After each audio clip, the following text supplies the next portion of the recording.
ایک مسئلہ اور ایک حدیث آپ کی خدمت میں عرض کرنی ہے۔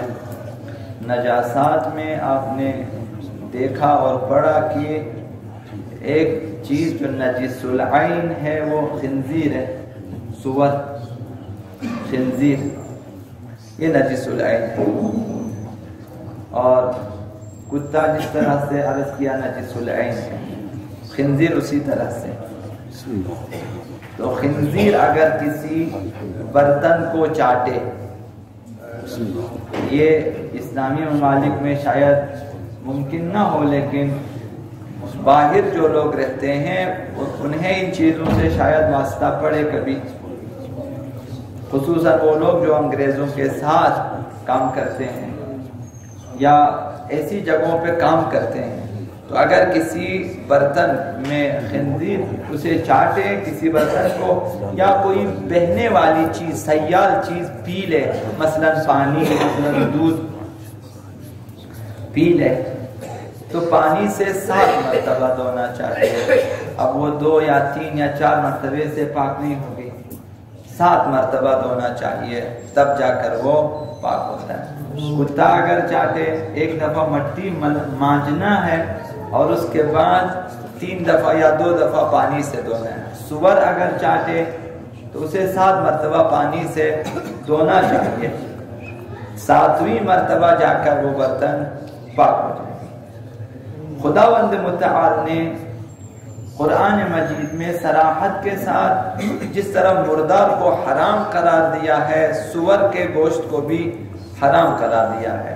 تمام اجزاء سور، خنزیر کے تمام اجزاء نجس ہے اور مضر ہے، نجس ہونے کے ساتھ ساتھ انتہائی نقصان دہ ہے۔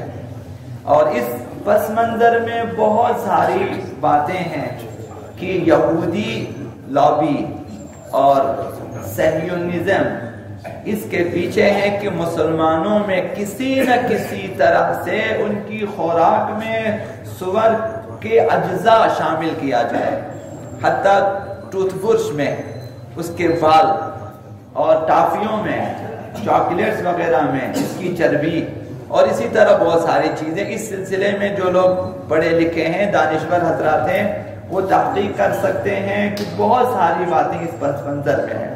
خداوند متعال نے قرآن مجید میں اس کی حرمت کا حکم دیا اور فرمایا حرمت علیکم، تم پر حرام قرار دیا گیا، حرام ہو چکی ہے، المیتہ، مردار وہ جانور جو خود بخود مر جائیں یا غیر شرعی طریقے سے مثلا اسے قتل کیا جائے یا ذبح کیا جائے، مردار ہے، مردار کو حرام قرار دیا ہے۔ والدم، خون کو حرام قرار دیا ہے، خون پینا، خون کا استعمال حرام ہے۔ اور ولحم الخنزیر، اور خنزیر کا گوشت تمہارے لیے حرام قرار دیا ہے۔ اور اسی طرح اور بھی چیزیں۔ آقا امام جعفر الصادق علیہ السلام نے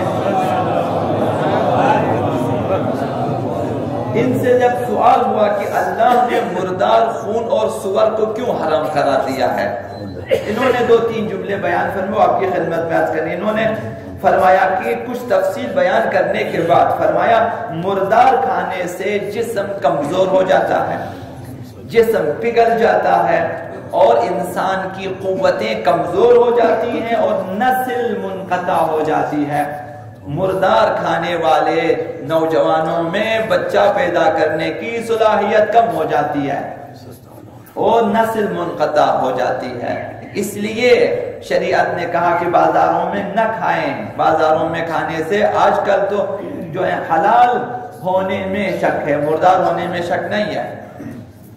آج کل کے کھانوں میں حلال ہونے میں شک ہے کہ کہیں یہ کھانا حلال تو نہیں ہے، چونکہ ہر جگہ مردار خوری ہے۔ جانوروں کی مارکیٹوں میں آپ جائیں کس طرح ذبح کرتے ہیں، آپ سب مومن ہیں، جائیں دیکھیں، پولٹری فارم میں جا کر دیکھیں، اسی طرح جہاں پہ چیزیں ذبح ہو جاتی ہیں آپ جا کر دیکھیں کس طرح سے ذبح کرتے ہیں۔ تو جب مردار کھائیں گے تو یہ چیزیں ہیں۔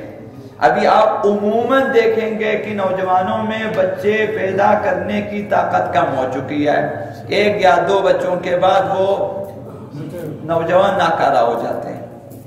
اس کی ایک وجہ باہر کے کھانے ہیں اور ایسی چیزیں اور جو مثلا مغربی اسلام دشمن طاقتوں نے جو غذائیں ہمارے لیے فراہم کی ہیں وہ ایک وجہ ہے۔ تو آقا امام صادق نے فرمایا مردار کھانے سے جسم کمزور ہو جاتا ہے، جسم پگھل جاتا ہے، قوتیں کمزور ہو جاتی ہیں اور نسل منقطع ہو جاتی ہے اور ناگہانی موت مرے گا اور سکتے سے مرے گا، سکتے قلبی، ہارٹ اٹیک، ہارٹ فیل ہو جائے گا اور مرے گا۔ مردار کھانے کے یہ کچھ نقصانات ہیں۔ اور اس کے بعد فرمایا خون کھانے سے اور پینے سے معدہ اور گردہ زخمی ہوگا، گردے پھیل ہو جائیں گے اور معدہ خراب ہو جائے گا اور قساوت قلبی پیدا ہو جائے گی، سنگ دل۔ یہ جو آپ دیکھ رہے ہیں کہ دنیا میں اب کیا ہو، اس قدر سنگ دلی ہے کہ کئی افراد مل کر ایک شخص کو ڈنڈوں سے، جوتوں سے، چاقو سے، ہتھوڑوں سے مارتے ہیں، بچوں کو قتل کرتے ہیں، ان کے دلوں پہ اثر نہیں ہوتا۔ انسانیت سے کوسوں دور جا چکے ہیں لوگ، انسانیت بھی نہیں ہے، مذہب اور ایمان یہ چیزیں دور کی بات، انسانیت نہیں ہے۔ یہ اس وجہ سے مردار خوری اور خون کے استعمال سے قساوت قلبی پیدا ہو جاتی ہے، بے رحمی پیدا ہوتی ہے۔ امام صادق کی باتیں فرمایا حتیٰ اولاد، والدین اور صمیمی دوستوں کو بھی وہ شخص قتل کر سکتا ہے، جگری دوستوں کو بھی وہ شخص قتل کر سکتا ہے اگر خون استعمال کرتا ہے۔ اور پھر فرمایا سور کا گوشت کھانا شروع کر دے تو سور کا گوشت کھانے کے سبب انسان میں بے غیرتی آ جاتی ہے اور فساد اخلاقی، انسان کا اخلاق خراب ہو جاتا ہے اور دوسرے عیوب پیدا ہونے کا سبب بن جاتا ہے اور اس کے سبب انسان کی غیرت مر جاتی ہے، انسان پہ اس قدر شہوت سوار ہو جاتی ہے کہ انسان باقی احادیث میں حتیٰ محارم کی بھی پرواہ نہیں کرے گا۔